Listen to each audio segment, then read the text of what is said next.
Hoje a nossa aula será sobre estatística. Veremos nessa aula alguns conceitos muito importantes dentro deste assunto. Em primeiro lugar, o que é estatística?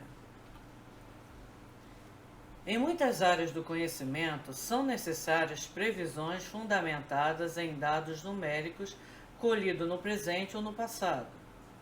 A ciência que estuda as relações entre dados numéricos e prováveis acontecimentos futuros é estatística, que além de fundamentar previsões, ensina a representar esses dados numéricos em tabelas e gráficos, estabelece processos de análise e ajuda na tomada de decisões com base em métodos científicos. Você tem contato com essa ciência quando vê nos noticiários a previsão do tempo, resultados de pesquisas eleitorais, a porcentagem de eficácia de um remédio, as previsões da inflação para o ano seguinte, etc. Atualmente, nós temos visto muito pelos dados colhidos com a pandemia do Covid-19. Vivemos em um mundo de números, por isso é necessário que saibamos relacioná-los com os fatos, sob a pena de não acompanharmos as rápidas transformações do dia a dia ou até mesmo de sermos enganados por resultados falseados. Como eu passei para vocês o trabalho, aquele vídeo sobre como fazer, quando você olha aquela tabela dos dados dos 3 municípios, quando você vê números, você acha que o primeiro município está tranquilo. Mas quando você coloca em porcentagem, aí você vê que a situação é bem diferente. Então, quando a gente trabalha e faz uma análise com os números, a gente tem uma noção melhor do que realmente está acontecendo. Conceitos preliminares. Universo estatístico. O que é universo estatístico? É todo o conjunto, todo o próprio nome fala, universo de dados, de elementos que nós vamos pegar e fazer essa coleta de dados. A amostra seria um subconjunto desse universo. O universo também é conhecido como população estatística. Como eu posso explicar para vocês como um exemplo? As eleições. Por exemplo, nós temos a eleição para o estado do Rio de Janeiro. Como é feita a pesquisa? Todo o estado todos os eleitores do estado do Rio, seria a nossa população estatística. Só que na hora de fazer uma pesquisa, você não pergunta para todo mundo. Então você divide o estado em subconjuntos, em áreas, em setores, capital, interior, e vai para todas as áreas, todas as regiões do estado do Rio. E não se pergunta para todas as pessoas, escolhe-se grupos dentro desses, vamos dizer assim, municípios ou áreas, e ali você tem os dados que nós chamamos de amostra. Então, a amostra é um subconjunto da população estatística. Amplitude de uma amostra de dados numéricos. Acompanhe a situação a seguir. Em uma pesquisa foram coletados os preços em real do copo de determinada marca de iogurte em diversos supermercados, obtendo-se a amostra. Aqui nós temos vários preços. Nós podemos chamar de rol.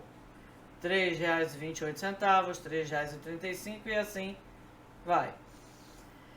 Observando que o maior e o menor preço desta amostra são, respectivamente, R$ 3,38 e R$ 3,20, dizemos que a amplitude da amostra é a diferença entre esses valores. Ou seja, a amplitude é o maior menos o menor. Que aqui, 3,38 menos 3,20, nós vamos ter o quê? 18 centavos.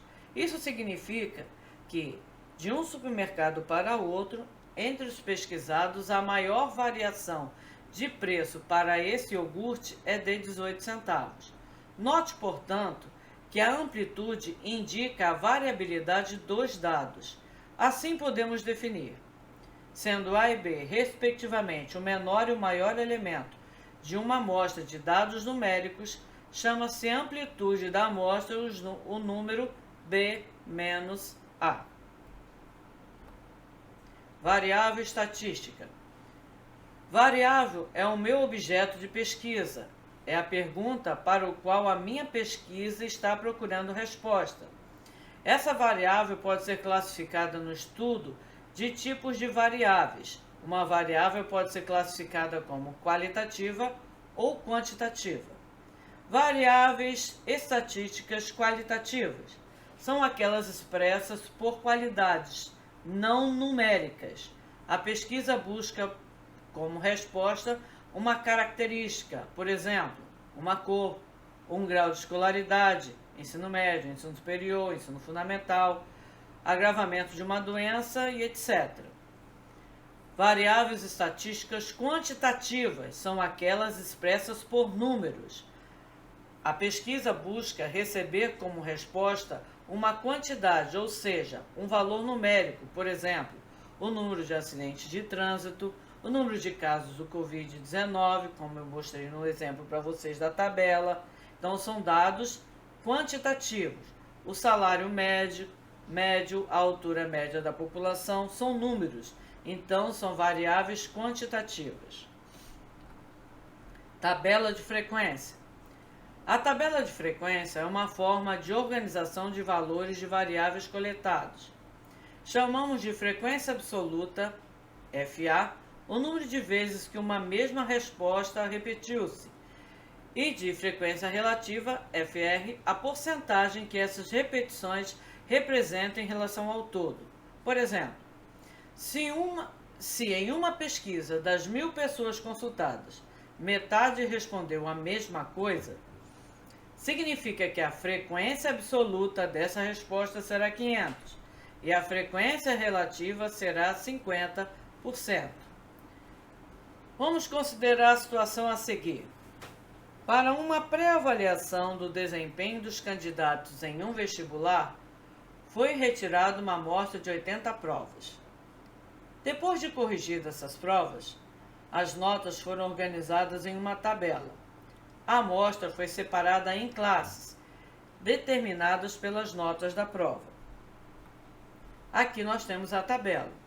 Essa tabela representada abaixo é chamada de tabela de distribuição de frequência.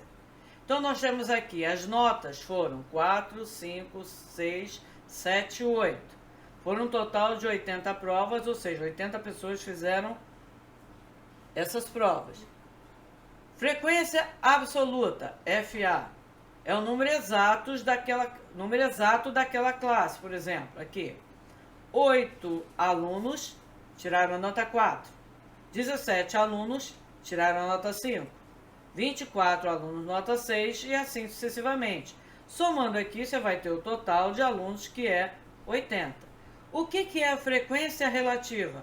É a porcentagem desses dados. Como eu faço esse cálculo? 8 dividido pelo total, que é 80, dá 0,1, passando para a porcentagem 10%. Então, quando eu tenho aqui 24, como está aqui, dividido por 80, é igual a 0,3, que passando para a porcentagem dá 30%. Então, todos esses dados aqui, que nós temos na frequência relativa, são a divisão desse número por 80 e passando para a porcentagem. Aqui vocês veem um total de 100%. Sempre tem que dar 100%. A não ser que você calhou de uma situação, você teve que arredondar o número. Mas sempre vai dar um número muito próximo a 100%. Os dados que nós vemos aqui também podem ser descritos e representados por gráficos, como eu mostrei para vocês no exemplo do trabalho. Então, agora nós vamos ver tipos de gráficos. A forma de representar os dados estatísticos também é muito importante. Levando-se em consideração o tipo de pesquisa a ser feito, existirá uma forma mais conveniente para representá-los. Então, nós veremos agora alguns tipos de gráficos estatísticos, ou seja, os mais usados. Gráfico de linha, aqui nós temos azul claro, água e sal, preto, doce, é uma pesquisa e foi colocada aqui a quantidade, os meses e aqui a quantidade. Então aqui nós temos um gráfico de linhas. Aqui nós temos um gráfico de barras, que é como o exemplo que eu dei para vocês do trabalho. Então nós temos aqui vendas por região, região norte, nós temos aqui geladeira, fogão, micro-ondas, cafeteira, e aqui você observa a diferença de uma região para outra, onde procura-se mais geladeira, região nordeste, região sudeste, onde se compra-se menos cafeteiras, região norte. Então, isso aqui nos dá uma ideia legal dos dados que estão sendo dados. Isso cai muito no Enem. Aqui nós temos mais um exemplo, que é o gráfico de setores, também conhecido como gráfico de pizza. Tá? Aqui nós temos os dados turistas segundo a nacionalidade. Essas tabelas são fáceis de fazer quando você usa um programa. Por exemplo, PowerPoint, dentro do PowerPoint você pode criar um gráfico e quando você clica lá vai aparecer uma tabelinha no Excel que você bota os seus dados e ele automaticamente joga para você a tabela pronta e você escolhe o tipo da tabela que você quer, o tipo do gráfico que você quer. Isso aqui é um resumo geral, tá? Vários tipos que nós temos, vocês vão ver vários tipos assim. E por hoje nós encerramos. Até a próxima aula.